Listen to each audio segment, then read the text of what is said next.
Bismillahirrahmanirrahim. Alhamdulillahi Rabbil alamin. Ve salatu ve selamu ala seyyidina Muhammedin ve ala alihi ve sahbihi ve sellem. Selamu alaikum ve rahmetullahi ve berekatuh. Bugungi darsimiz Nurul Bayon darsidan birinchi darsimiz hisoblanadi. Nurul Bayon kitobi haqida qisqacha o'tadigan bo'lsak, bu Azhar tomonidan ishlangan Misrda ko'pincha tajvid ilmini boshlovchilar uchun aynan mana shu kitobdan o'qitilar ekan. Endi mana shu kitobni boshidan sizlar bilan birgalikda o'rganamiz. Birinchi bo'lib arab alifbosi, ya'ni huruful hija. Arab alifbosi ko'pincha huruful hija nomi bilan mashhur. Bu harflarni birgalikda ko'rib chiqamiz. Birinchi harfimiz alif, ba, ta, sa, jim, ha, kha, dal, zal, ra, za,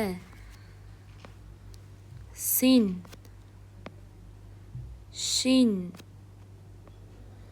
sad, ضاد، طا، ظا، عين، غين، فا، قاف، كاف، لام، ميم، نون، ها، واو، hamza, ya. Shunday qilib bizda 28 ta harf hosil bo'ldi. Endi harflarni fatha harakati bilan o'qishni o'rganamiz. Harflarni fatha harakati bilan o'qish. Boshladik. A, a, a.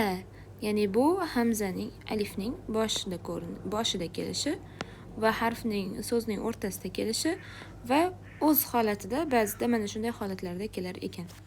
Bani ba, ba, ba. Baning boshida kelishi, kalimaning, ya'ni so'zning boshida kelishi, so'zning o'rtasida qo'l bergan holati va so'zning oxirida kelish holatlari ekan. Bunga misol qilib, bu yerda alif harfiga aqso so'zini beryapti. Ba harfiga bo'lsa bayt so'zini beryapti. Keyingi harfimiz ta. Ta'ning bosh ko'rinishi bu. Ta'ning oxirida kelishi ta. Va ta ba'zida mana shunday yopiq holatda ham keladi. Bu ta marbuta, ya'ni berkilgan ta deb atashimiz mumkin. Yoki bo'lmasa, undan oldingi harfga qo'l bermasa, mana shunday holatda ham keladi. Bunga misol tamr. Tamr so'zi. Endi sa harfi, saning bosh ko'rinishi, saning so'zning o'rtasida kelishi, saning so'zning oxirida kelishi va sallaja. Sallaja. Keyingi harf ja boshida kelishi, ja o'rtada kelishi va ja so'zning oxirida kelishi. Va misol jamal. Jamal. Keyingi harf ha boshida kelishi, ha so'zning o'rtasida kelishi va ha so'zning oxirida kelishi. Bu harfga misol hamama. Hamama. Hamama. Keyingi harfimiz xo. Xoning so'zning boshida kelishi, xoning so'zning o'rtasida kelishi va xoni so'zning oxirida kelishi. Xoruf. Xoruf. Xoruf. Dal harfi. Dal harfining bosh ko'rinishi, dal harfining oxirida yoki o'rtada ham shunday holatda keladi va da harfi oxirida ba'zan mana shunday holatda keladi. Daira. Daira. Daira. za harfi xuddi da harfiga o'xshash, lekin nuqtasi bilan bir-biridan farq qiladi. The bosh harf boshida keladi, so'zning boshida, u qo'l bermaydi undan keyingi harfga. The o'rtada keladi va the oxirida ba'zan mana shunday holatda ham keladi. Zayl, zayl, zayl. Endi pastimizdagi jadvalda mana shu barcha o'tgan harflarimizni bu yerda qisqacha qilib xulosasini berib qo'ygan. A, B, T, F, J, H, X, D, Z, J boshida kelish harflari, bu yerda e'tibor bersanglar, H, X, B, T, F, D, Z, alif. Endi keyingi harflarimiz. Keyingi harf bizda ro harfidan boshlangan ekan. Roning o'z holati, roning so'zning o'rtasida kelishi yoki oxirida desak ham bo'ladi. Oxirida ham ba'zan shunday holatda keladi. Va roning yana boshqa bir ko'rinishi.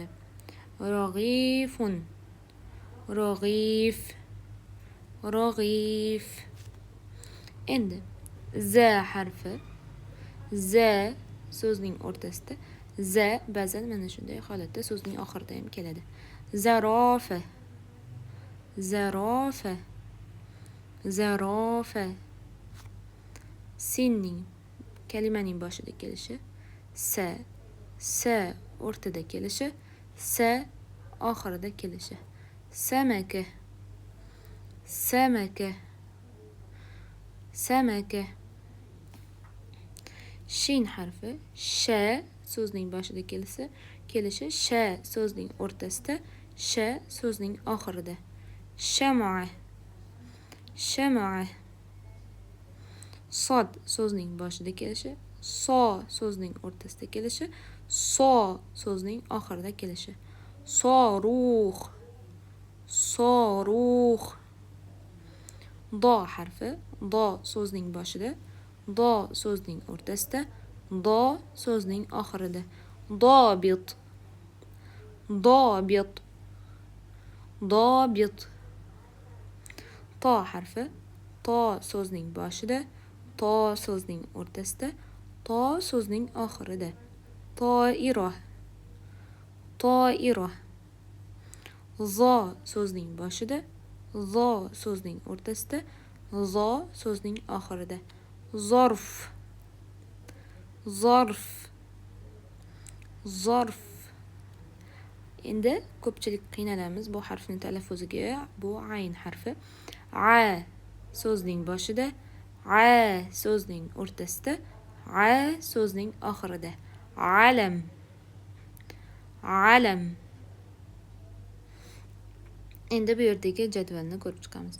Ro, z, s, sh, so, do, to, zo, a, b, t, th, j, h, x, z, d. Shu bilan bu yerdagi harflardan ham tugadik. Endi keyingi harflarimiz. G'o so'zning boshida, g'o so'zning o'rtasida, g'o so'zning so'ngida. G'assala, g'assala, g'assala. Fa so'zning boshida, fa so'zning o'rtasida, fa so'zning oxirida. Farosha, farosha, farosha. Qo so'zning boshida, qo so'zning o'rtasida, qo so'zning oxirida. Qalam, qalam, qalam. Ka so'zning boshida, ka so'zning oxirida, ka ba'zan mana shunday holatda ham keladi so'zning oxirida. Ka bu so'zning o'rtasida dedik, ka bu so'zning oxirida. Ka'ba, ka'ba, ka'ba. La so'zning boshida, la so'zning o'rtasida, la so'zning so'ngida. Laymun, laymun, laymun. Ma so'zning boshida, ma so'zning o'rtasida, ma so'zning oxirida. Mavz, mavz, mavz. Na harfimiz so'zning boshida, na so'zning o'rtasida, na so'zning oxirida. Naxla, naxla, naxla. Ha so'zning boshida, ha so'zning o'rtasida, ha so'zning so'ngida va ba'zan so'zning so'ngida mana shunday holatda ham keladi. Ha. Harom, harom. Va harfi so'zning boshida, qo'l bermaydi undan keyingi harfga. Va so'zning o'rtasida va so'zning oxirida ba'zan mana shunday holatda ham keladi. Varuda, varuda, varuda. Ya so'zning boshida, ya so'zning o'rtasida, ya so'zning so'ngida. Yad, yad, yad. Endi xulosa jadvaliga qaraymiz. G'o, fa, qo, ka, la, ma, na, ha, wa, ya, a, ظا، طا، سا، ضا، شا، صا، حا، ذا، را، دا، زا، أ، خا، ثا، تا، ba. Mana shu harflardan talaffuziga qiynaladigan harflaringiz qaysilar va ko'p adashtiradigan harflaringiz qaysilar? Masalan, men oldin zo bilan toni adashtirganman yoki bo'lmasa za bilan za harfini, dal bilan zani. Sizlarchi? Siz qaysi harfni adashtirib borgansiz, qiroatida xato qilgansiz?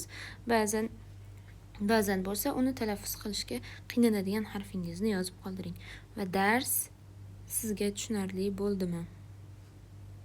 Assalomu alaykum va rahmatullohi va barakatuh. Alloh barchamiz uchun manfaatli qilsin.